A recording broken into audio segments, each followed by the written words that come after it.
In this new series from N.T. Wright Online, we're looking at the transformative elements of our Christian faith and how we are to think uniquely about them and let them transform our lifestyle.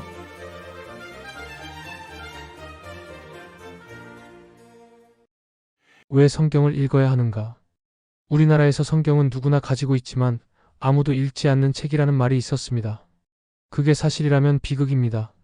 제가 어렸을 때만 해도 대부분의 가정에 성경이 어딘가에 있었고 목사님이 오셔서 한 구절을 읽고 싶다고 하면 먼지를 털어내고 긴장하면서 같이 성경을 펼쳐 읽었던 기억이 있습니다.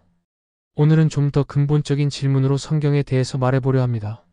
과연 성경이란 무엇인가 하는 것입니다. 왜 읽어야 할까요? 어떻게 읽어야 할까요? 성경은 쉬운 책이 아닙니다. 적어도 소설처럼 그냥 앉아서 훑어볼 수 있는 종류의 책은 아닙니다. 깊은 신비로움이 담겨있는 책입니다. 그러나 성경은 올바르게 접근하기만 한다면 여러분을 초대하여 그 비밀을 기꺼이 알려주는 책입니다. 그리고 그 비밀은 우리가 이 세상에서 일반적으로 접하는 정보와 의미의 세계와는 다른 새로운 의미의 세계를 열어줍니다. 무슨 말이냐면 우리는 중립적인 공간에 살고 있지 않기에 신문, 텔레비전 등 모든 곳에서 정보와 아이디어를 끊임없이 접하고 있습니다. 그런데 사상과 문화는 끊임없이 변합니다. 그렇게 다변하는 사상과 문화가 주는 정보에만 귀를 기울이면 아무리 중심이 단단한 사람이라 할지라도 종종 혼란스러워질 수밖에 없고 뿐만 아니라 내가 가지고 있는 굳건한 생각이라는 것이 과연 옳은 것인지도 모르는 상태에선 결국에는 모든 게 엉망이 될 수도 있습니다. 성경은 이런 세상 속에서 사는 사람들에게 여기 세상을 지으시고 여러분을 만드신 하나님의 세상이 있다라고 말합니다. 그리고 그 하나님이 만든 세상 안에 속해야만 우리가 진정 인간답게 살 수 있는 세상이라고 말합니다. 그래서 성경을 읽는 법을 배우면 성경은 여러분이 그 세상에 도달하는 데 도움을 줄 것입니다. 성경은 기본적으로 예수님에 관한 책입니다. 왜냐하면 예수님이 성경의 핵심이며 예수님이 기독교 메시지의 핵심이기 때문에 성경은 예수님을 증거하는 책으로서 기능합니다. 그러나 성경을 읽기 시작해서 예수님에 대한 언급이 나오기까지 수백 페이지를 넘겨야 합니다. 성경의 이 부분을 구약성경이라고 하는데 이 구약성경은 예비적인 것입니다. 마치 거대한 나무의 땅속에 숨겨져 있는 풍부한 뿌리와 같습니다. 그 어둡고 풍부한 뿌리가 없으면 나무는 일어서지 못합니다. 그리고 그 뿌리가 무엇을 지탱하고 있는지는 신약성경의 마태, 마가, 누가, 요한복음 등 네 복음서를 통해서 알 수 있습니다. 이 네 복음서는 모두 예수님에 대한 이야기를 쓰고 있으며 이 복음서들이 말하는 바는 지금 여러분이 보고 있는 이 예수님 이야기는 구약성경의 전체 이야기가 어디로 가고 있는지를 보여주는 것이다입니다. 마태는 아브라함부터 예수님까지의 족보로 책을 시작하기 때문에 그 연관성을 처음부터 보여줍니다. 마가는 이스라엘의 하나님이 직접 다시 오실 때를 고대하는 두 선지자의 말을 인용하는 것으로 책을 시작합니다. 누가는 사무엘상 1장의 시작을 연상시키는 이야기를 들려주며 책을 시작하는데 구약의 그 이야기는 진정한 왕이 될 다윗의 등장으로 절정에 이릅니다. 그리고 이제 다윗의 후손으로 왕이 될 사람이 여기 있습니다. 그리고 요한은 창세기 1장을 연상시키는 태초의 말씀이 계시니라 선포하며 장엄하게 책을 엽니다. 태초에 하나님은 천지를 창조하셨습니다. 그리고 이것은 단순히 성경 맨 앞부분에만 있는 것이 아니라 성경 전체 이야기 속에 스며들어 있습니다. 그래서 우리가 예수님을 바라볼 때 우리는 지금까지의 모든 이야기의 성취, 절정을 보고 있는 것입니다. 다만 그 절정이 역설적이고 예상치 못한 절정이라는 것이 우리의 고정관념을 깨뜨립니다. 그리고 이 고정관념을 깨는 것, 이것이 성경이 의도한 방식입니다. 예를 들어 누가복음 마지막 부분에선 예수님이 부활하신 것을 아직 믿지 못하는 제자 2명이 실망한 상태에서 예루살렘에서부터 엠마오에 있는 자신들의 집으로 가던 중에 예수님이 나타나셔서 그들과 동행하는 멋진 장면이 나옵니다. 그들은 예수라는 사람을 따라다녔고 그가 이스라엘을 구해줄 사람이라고 믿었는데 도리어 예수가 십자가에 못 박혀 모든 것이 엉망이 되어 슬프다고 말합니다. 그 이야기를 듣던 부활하신 예수님은 그들이 성경이 말하고자 하는 이야기를 제대로 읽지 못했다고 말씀하십니다. 이르시되 미련하고 선지자들이 말한 모든 것을 마음에 더디 믿는 자들이여 그리스도가 이런 고난을 받고 자기의 영광에 들어가야 할 것이 아니냐 하시고 그리고 모세와 모든 선지자로부터 시작하여 모든 성경에서 자신에 관한 것들을 그들에게 자세히 설명했다고 말합니다. 어떤 의미에서 이 일은 누가가 그의 작품 전체에서 하고 있는 일입니다.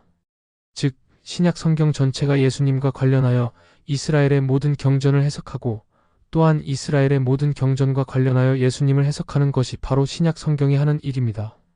그래서 어떤 의미에서 예수님을 안다면 성경 전체를 안다고 할 수 있습니다. 물론 성경이 가지고 있는 깊이와 지혜와 풍요로움을 발견하려면 반복해서 성경을 살펴봐야만 하는 것은 당연합니다. 그래서 초대교회는 예수님을 가장 잘 드러내는 책들을 귀하게 여겼고 네 복음서로부터 사도행전, 여러 서신들, 그리고 요한계시록의 내용이 그렇다는 것을 금방 깨달았습니다. 이 책들은 그들이 예수님을 이해하고 자신들의 믿음을 유지하는 데 도움이 된 책들이었고 곧 신약 성경으로 묶여졌습니다. 그렇다면 성경은 어떻게 읽어야 할까요? 제가 추천하는 방법은 어린아이나 책을 많이 읽지 못했던 분들은 요한복음부터 시작하라고 말하고 싶습니다. 매우 단순하면서도 놀랍도록 심오하지만 거의 모든 사람이 쉽게 읽을 수 있는 책입니다. 그래서 우리는 요한복음부터 시작하여 예수의 기본적인 이야기를 접할 수 있습니다. 그리고 동시에 구약 성경의 시편도 같이 읽기를 권합니다. 시편은 신약에서도 계속해서 등장합니다. 시편 중 일부는 수수께끼 같기도 하지만 많은 시편은 좋은 일이든 나쁜 일이든 기쁠 때든 슬플 때든 당황할 때든 하나님과 함께 할 수 있는 하나님의 임재를 발견할 수 있는 곳으로 우리를 데려다 줍니다. 시편과 복음서는 함께 하나님의 임재와 예수님을 아는 길로 들어서기 위한 좋은 출발점이 됩니다. 하지만 결국에는 성경 전체를 읽는 것을 목표로 삼아야 합니다. 창세기부터 시작해서 요한계시록까지 읽고 또 그것을 반복하시는 분들이 있는데 사실 제가 추천하는 방법은 아닙니다. 그 방법이 나쁘다는 것이 아니라 성경을 이해하는 방법으로는 효율적이지 않기 때문입니다. 저는 좀 더 균형 잡힌 읽기 방법이 있다고 생각합니다. 성경 통독은 어떤 사람은 1년 만에, 어떤 사람은 6개월 만에, 어떤 사람은 3년이 걸리기도 하지만 사실 다른 일을 하지 않고 앉아서 성경만 읽으면 3, 4일 정도면 성경 전체를 통독할 수 있습니다. 성경은 톨킨의 반지의 제왕과 거의 같은 길이입니다. 그러니 반지의 제왕과 같은 책들을 재미있게 읽었다면 성경에 빠져들어서 전체를 순식간에 다 읽는 게 가능합니다. 하지만 성경을 읽을 때는 균형이 필요합니다. 무슨 말이냐면 디테일에 주의를 기울여야 하는 구절도 많다는 것입니다. 특별히 마음에 드는 구절이나 특별히 우리를 당황하게 만드는 구절을 골라 공책과 연필을 들고 앉아서 성경 사전이나 성경 공부에 도움이 되는 책을 한두 권 사서 읽을 필요도 있다는 것입니다. 그럴 때 마치 연극에서 배우가 되어 배역을 배우고 실제로 그런 상황이라면 무엇을 했을까 캐릭터를 연구해야 하는 것처럼 그렇게 다루어야 할 구절들이 있다는 것입니다. 왜 이렇게 말하는 걸까? 왜 저렇게 행동하는 걸까? 이러한 질문을 가지고 구체적인 구절을 생각해 보세요. 이렇게 성경을 읽으면 어떤 부분은 성경 한 장을 읽는데 한두 주, 어쩌면 한 달이 걸릴 수도 있습니다. 이런 식으로 전체 내용을 전체적으로 읽는 것과 개별 구절에 집중하는 것 사이에 균형이 필요합니다. 그리고 이 과정은 계속 이어집니다. 그럴 때마다 전에는 보지 못했던 것들을 발견하고 놀라는 경우가 많아질 것입니다. 저는 아직도 그런 경험을 합니다. 저는 50년, 60년 동안 성경을 계속 읽었는데도 지난번에 읽었을 때는 없던 것들이 여전히 보입니다. 저는 최근에 로마서 8장에 대해 많은 글들을 썼습니다. 저한테도 그랬지만 많은 사람들에게 이 구절들이 매우 강력하게 다가온다는 것을 알게 되었고 그래서 이 구절들이 살아 숨쉬고 있다고 느낄 때까지 한 단어 한 단어 자세히 살펴보았습니다. 그럴 가치가 있었고 저는 계속 제가 새롭게 깨달은 것을 모아서 책으로 발간했습니다. 이런 일들은 성경을 읽은 모든 사람에게 계속 진행되어야 합니다. 그러다 보면 재미있는 일이 일어납니다. 때로는 한 구절이나 짧은 구절이 텍스트에서 툭 튀어나와 지금 이 구절이 바로 당신을 위한 것입니다 라고 말하기도 합니다. 이런 일이 일어나는 것은 성령의 역사입니다. 이렇게 기도하며 성경을 읽는다면 놀라운 일이 일어날 수 있고 또 일어날 것입니다. 성경을 암송한다면 좀 더 많이 그런 경험을 할 수 있을 것입니다.